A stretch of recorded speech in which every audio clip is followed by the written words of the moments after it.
Hello everyone and welcome back to 5 Paisa. जब हमसे कोई रिश्तेदार या दोस्त ये कहता है कि उन्होंने कई साल पहले जो प्रॉपर्टी खरीदी थी आज उसकी कीमत 10 गुना बढ़ गई है, तब हमारे मन में भी यही आता है कि काश हमने भी किसी प्रॉपर्टी में इन्वेस्ट कर लिया होता। पर फिर हम ये सोचते हैं कि इतनी बड़ी अमाउंट कहाँ से जोड़े जिससे प्रॉपर्टी में इन्वेस्ट कर सके। तो दोस्तों, आपको बता दूं कि इस वीडियो में हम आपको रियल एस्टेट में इन्वेस्ट करने के कुछ बेहतरीन तरीके बताएंगे और इनमें से कईयों में तो आपको बड़े अमाउंट का बंदोबस्त करने की भी जरूरत नहीं है। तो चलिए शुरू करते हैं इस वीडियो को। तो सबसे पहला तो ट्रेडिशनल पारंपरिक तरीका है कि आपने एक प्रॉपर्टी खरीदी और फिर उसे इम्प्रोवाइज करके यानी फर्निश करके या पेंट कराकर चमका कर किराए पे चढ़ा दिया। आपके टाइप ऑफ प्रॉपर्टी के अनुसार आप उसे बैंक, दुकान या गोडाउन जैसे किसी कमर्शियल किराएदार को दे सकते हैं या फिर रहने के लिए किसी रेसिडेंशियल किराएदार को। और इस इन्वेस्टिंग मेथड में आपको काफी भारी और लमसम अमाउंट लगाना पड़ता है, साथ ही सालाना मेंटेनेंस का भी खर्चा आता है। अब प्रॉपर्टी खरीदते समय आपको काफी रिसर्च भी करनी पड़ती है, जांच करनी पड़ती है कि बेचने वाला असली मालिक है या नहीं, कोई और दावेदार तो नहीं है इस प्रॉपर्टी का, और क्या कोई डिस्प्यूट तो नहीं है।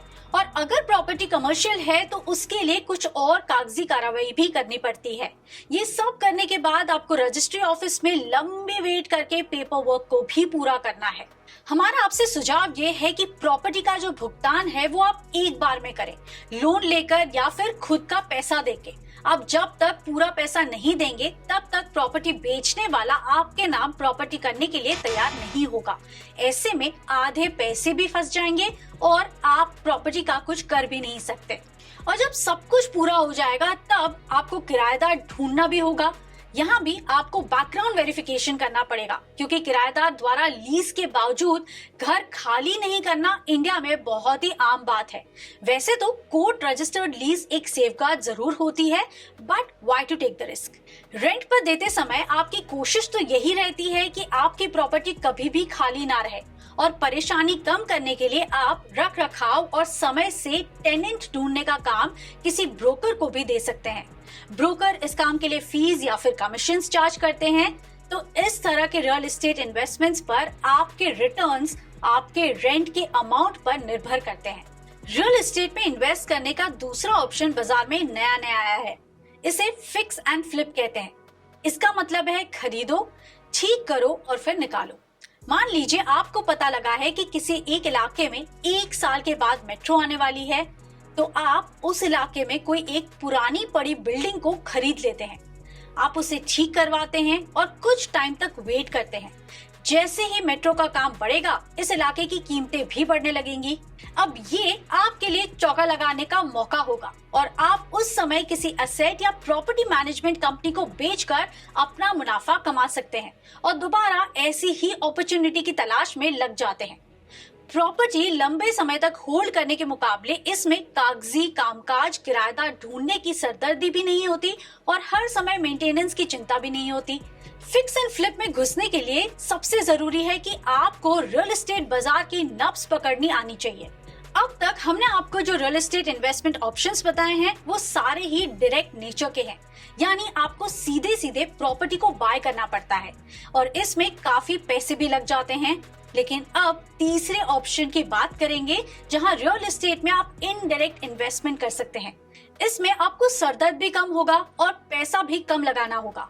इसके लिए आप रियल एस्टेट और उससे जुड़ी कंपनीज के स्टॉक्स खरीद सकते हैं, जैसे real estate developers, cement companies, steel companies और फर्निशिंग जैसे पेंट कंपनीज हो गए, उसके शेयर्स खरीद सकते हैं। इसमें भी आपको ट्रेंड पकड़ना आना चाहिए। फॉर एग्जाम्पल, कोविड के बाद वर्क फ्रॉम होम कल्चर काफी चला था, इसलिए लोग घर में ज्यादा रहने लगे थे और पूरा दिन उन 4 दीवारों को देखते रहते थे। और जैसे ही छोटी सी कमी नजर आती थी, लोग अपने घर को पेंट करवाने लगते थे, रिपेयरिंग काम करवाने लगे, फ्लोरिंग, सीलिंग, वॉशरूम, किचन सब कुछ सुंदर करने लगे, जिससे इन सारी कंपनीज के बिजनेसेस बढ़े, रेवेन्यूज बढ़े और स्टॉक्स की कीमतें भी। अगर आप खुद ट्रेंड नहीं पकड़ सकते तो आप ऐसे म्यूचुअल फंड्स या ईटीएफ्स को चुन सकते हैं जो या तो सिर्फ रियल एस्टेट से जुड़ी कंपनीज में पैसा लगाते हैं या फिर रियल एस्टेट से जुड़ी कंपनीज, होम फर्निशिंग जैसे पेंट कंपनीज में उनका एक्सपोजर काफी ज्यादा है।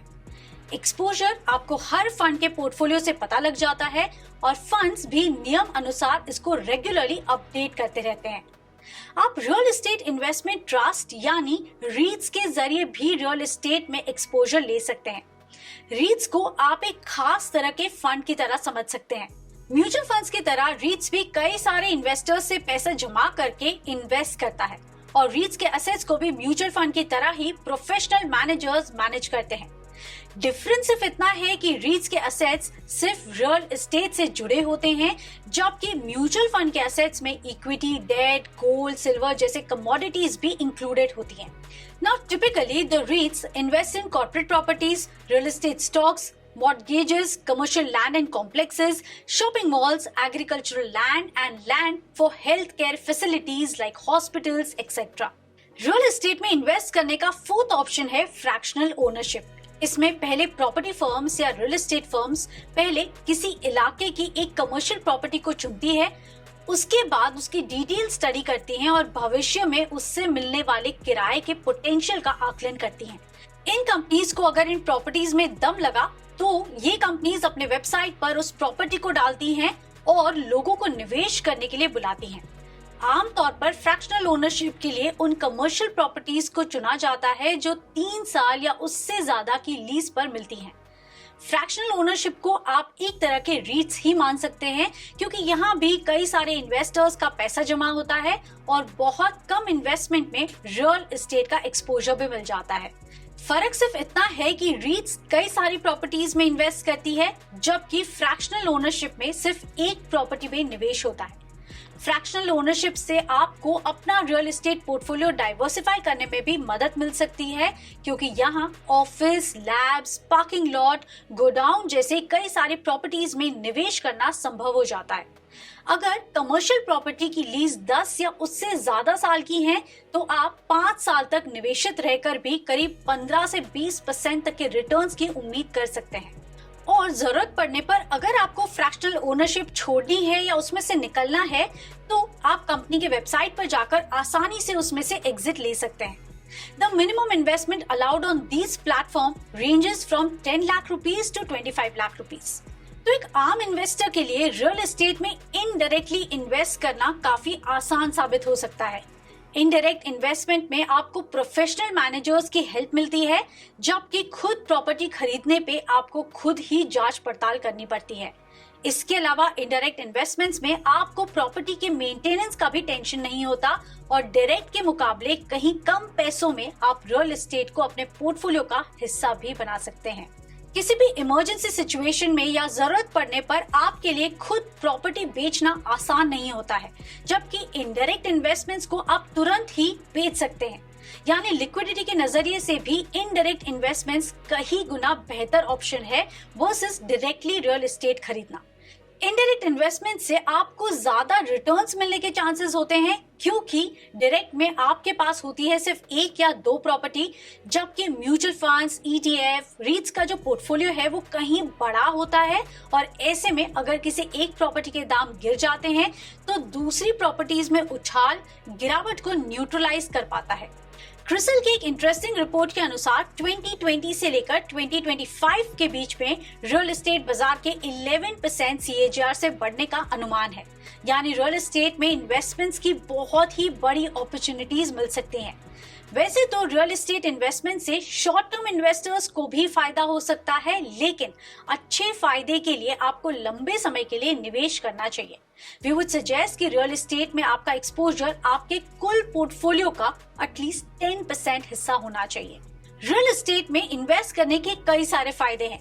सबसे पहला तो ये कि आपको रेगुलरली इनकम दे सकता है, इन्फ्लेशन से बचा सकता है, टैक्स रियायतों के साथ साथ वेल्थ क्रिएशन में भी आपकी मदद करता है और आपके पोर्टफोलियो को भी डाइवर्सिफाई करता है। एक जरूरी बात, किसी दूसरे इन्वेस्टमेंट्स की तरह ही रियल एस्टेट में भी आपको अपने रिस्क टॉलरेंस, इनकम, गोल्स और रिटर्न्स के हिसाब से ही इन्वेस्ट करना चाहिए और इसके लिए अगर आप चाहें तो किसी एक्सपर्ट की भी राय ले सकते हैं। So, are you still dreaming to buy a plot like our grandfathers did? Or would you like to invest in other real estate options as well? हमें कमेंट सेक्शन में जरूर बताएं और 5 पैसा के चैनल को लाइक, शेयर और subscribe करना बिल्कुल ना भूलें।